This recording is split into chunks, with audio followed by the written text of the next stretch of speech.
नमस्कार। अष्टो राकेश फैमिली में आप सभी का स्वागत है। उम्मीद करते हैं सभी लोग ठीक हो। आज का वीडियो का जो टॉपिक है, यानी हम जो चर्चा करेंगे, लगन से जीवन कैसा है, यानी प्रथम हाउस सिर्फ देख के ये पता लगाया जा सकता है कि आपका जीवन कैसा होगा। लग्जरी होगा, स्मूथली होगा, या आवश्यकता से अधिक हार्डशिप होगा, सिर्फ लग्न को देख के। तो लग्न जो है, पहले घर को लग्न बोलते हैं। पहले घर को लग्न बोलते हैं। इसमें जो भी अंक लिखा रहता है वही अपना लग्न होता है। 6 लिखा होगा तो कन्या लग्न, 8 लिखा होगा तो वृश्चिक लग्न, यहाँ 9 लिखा हुआ है ये धनु लग्न है। अब हम प्रथम हाउस का सिर्फ आज इस वीडियो में प्रेडिक्शन करेंगे कि प्रथम हाउस स्ट्रॉन्ग है या नहीं है। स्ट्रॉन्ग होगा तो लगन से जीवन कैसा होगा, इसका मतलब कि अत्यधिक स्मूथली और लग्जरियस लाइफ रहेगा। लग्न स्ट्रांग होगा तो यहाँ पे हम लिखते हैं लग्न जो है धनु है, ठीक है, और उनके स्वामी गुरु हो गए। अब हमें ये देखना है गुरु कहाँ बैठे हैं। अपने राशि में नहीं बैठे हैं, लग्न प्रथम घर में नहीं बैठे हैं, जहाँ बैठे हैं वहाँ की स्थिति हम देखें तो गुरु बैठे हैं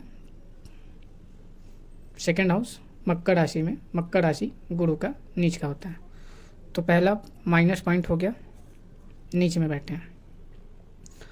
अब ये देखना है कि लग्न पे या गुरु पे कितने ग्रहों की दृष्टि है। केतु का दृष्टि नहीं होगा क्योंकि केतु की 3 दृष्टि होता है, 5, 7, 9। तो 5वीं दृष्टि यहाँ आएगा, 7वीं दृष्टि यहाँ जाएगा और 9वीं दृष्टि यहाँ पे आएगा, तो केतु का नहीं होगा। अब शनि का देखते हैं तो शनि का दृष्टि जो है 3 है, 3, 7 और 10। तो तीसरी दृष्टि यहाँ है, 7वीं दृष्टि ये है और 10वीं दृष्टि यहाँ है। देखिए 7, 8, 9 और 10 की 10वीं दृष्टि जो है लग्न में पड़ रहा है। और शनि स्वयं जो है मीन राशि में बैठे हैं, तो मीन राशि के भी स्वामी गुरु होते हैं। एक तो शनि इस कुंडली में मारक हैं। मारक ग्रह जिस हाउस में बैठते हैं वहाँ शारीरिक कष्ट पीड़ा बढ़ जाता है। तो शनि तो इनके स्वास्थ्य में जो है चढ़ाव उतराव ज़्यादा रहेगा।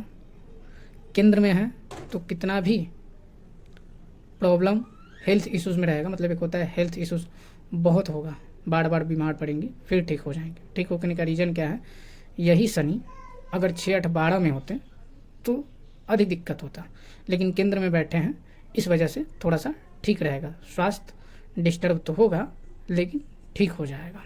ये देख लिया कि शनि की जो है 10वीं दृष्टि की वजह से हेल्थ इश्यूज़ में प्रॉब्लम होगा और शनि मारक है, तो शनि की दृष्टि लग्न पे है, चंद्रमा की दृष्टि लग्न पे है। चंद्रमा अष्टम भाव के स्वामी है, लग्न पे दृष्टि है, तो गुरु पे चंद्रमा की दृष्टि होना अच्छा होता है, बहुत बुरा कंडीशन नहीं लिया जाएगा। तो यहाँ पे ये है कि एक पॉजिटिव साइन है, एक शुभ ग्रह की दृष्टि है और एक पाप ग्रह की दृष्टि है। सूर्य का गुरु पे दृष्टि है, ठीक है, जैसे मैंने बोला ना कि लग्न पे दृष्टि है या जहाँ ग्रह बैठे हैं वहाँ किन किन ग्रहों की दृष्टि है। तो सूर्य की दृष्टि है तो ये एक अच्छा विचार बनाता है। पाप ग्रह हैं लेकिन मित्र भाव की स्थिति में काम करेंगे क्योंकि सूर्य जो है कारक ग्रह हैं। तो अभी हम नकारात्मक में एक ही पॉइंट लेके चलेंगे, क्यों, नीच में बैठे इसकी वजह से, और दूसरा इसमें यही सम्मिलित कर लेते हैं कि मारक हाउस में बैठे हैं। तीसरा बात इस बात को भी सम्मिलित करते हैं कि शनि की दृष्टि भी है, तो सिर्फ एक पॉइंट है, ये हेल्थ वाइज काफ़ी ज़्यादा डिस्टर्ब रहेंगी और इनके लाइफ में हार्डशिप रहेगा, क्योंकि शनि की दृष्टि लग्न पे हो चाहे जिस भी स्थिति में तो हार्डशिप बढ़ जाता है, आपको अत्यधिक संघर्ष करना पड़ेगा अपने लाइफ में। अब यहाँ पे सूर्य की दृष्टि है जो कि अच्छा कर रहा है, वाणी रंग रूप ठीक ठाक रहेगा। अब यहाँ देखते हैं कि किसी और ग्रह का दृष्टि है तो नहीं, शुक्र का भी नहीं है, बुध का भी नहीं है, क्योंकि शुक्र और बुध का एक ही दृष्टि होता है 7वीं दृष्टि, सूर्य का भी एक ही दृष्टि होता है 7वीं, चंद्रमा का भी एक ही दृष्टि होता है 7वीं। राहु का 3 दृष्टि है, 5, 7, 9, राहु और केतु का और गुरु का सेम दृष्टि होता है 5, 7 और 9। तो राहु की 5वीं दृष्टि लग्न पे है, जिस कारण से यहाँ पे दोष उपस्थित होगा।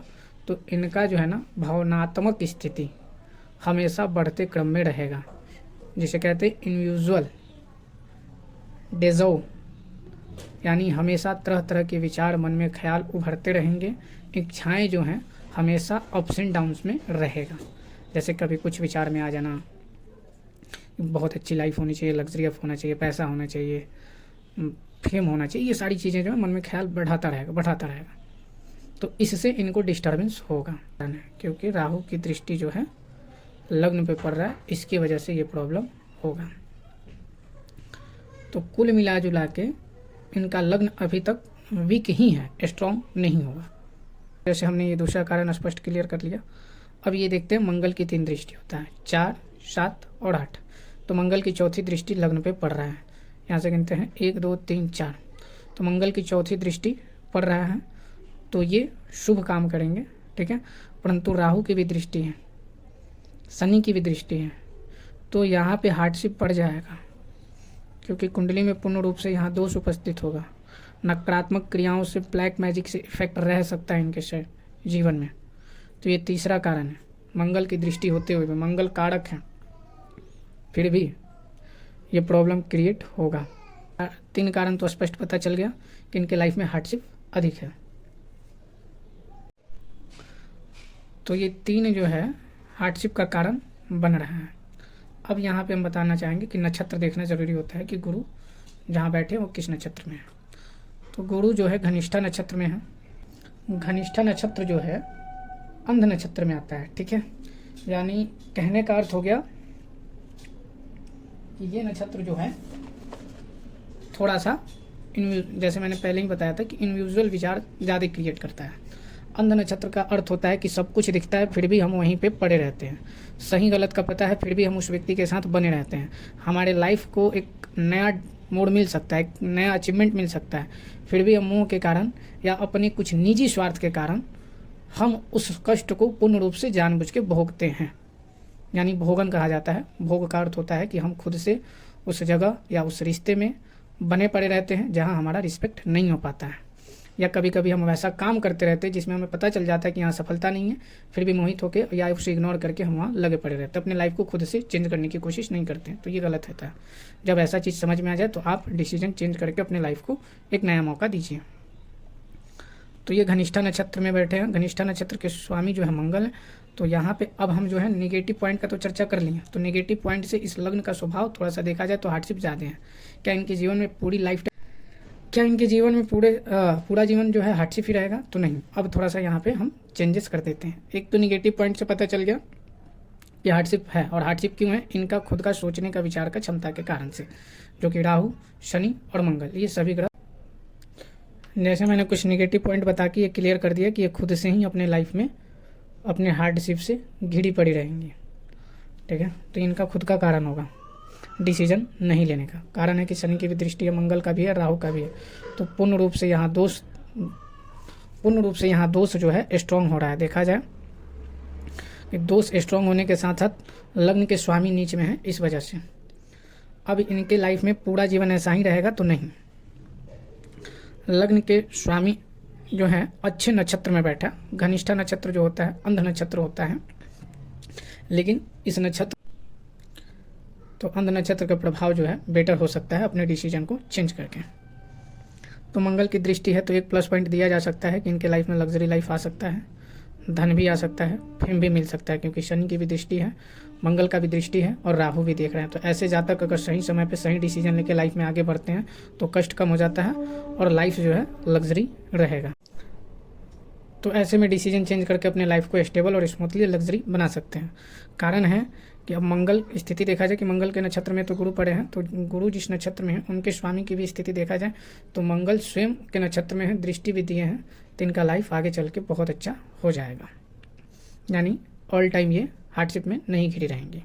आप किसी जातक का जीवन देखते हैं, जैसा जन्म लिया उसी परिस्थिति में सिर्फ उल्टे सीधे विचारों को, हरकतों को करके पड़ा रहा, तो इनका ऐसा नहीं रहेगा। समय के साथ बदलाव हो जाएगा, जीवन में सुख समृद्धि है, ठीक है। तो अब उम्मीद करते हैं तो मंगल भी ठीक कंडीशन में। अब गुरु जहाँ बैठे हैं वहाँ का नक्षत्र और स्वामी की स्थिति देखा जाए तो शनि भी जो है रेवती नक्षत्र में बैठे। रेवती नक्षत्र अच्छा होता है और रेवती नक्षत्र के स्वामी बुध हैं, ठीक है।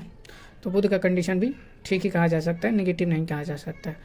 तो कुल मिला जुला के इनका जीवन जो है हार्डशिप सिर्फ इनके निर्णय और इनके इमोशनल विचारों की वजह से बना रहेगा। अगर ये सही समय पे खुद से अच्छा निर्णय लेने की कोशिश करती हैं, आगे बढ़ती हैं, तो लाइफ ठीक रहेगा, स्टेबल रहेगा। लग्न जो है कुल मिला जुला के एवरेज में है, तो अच्छी स्थिति बन सकता है इनके जीवन में।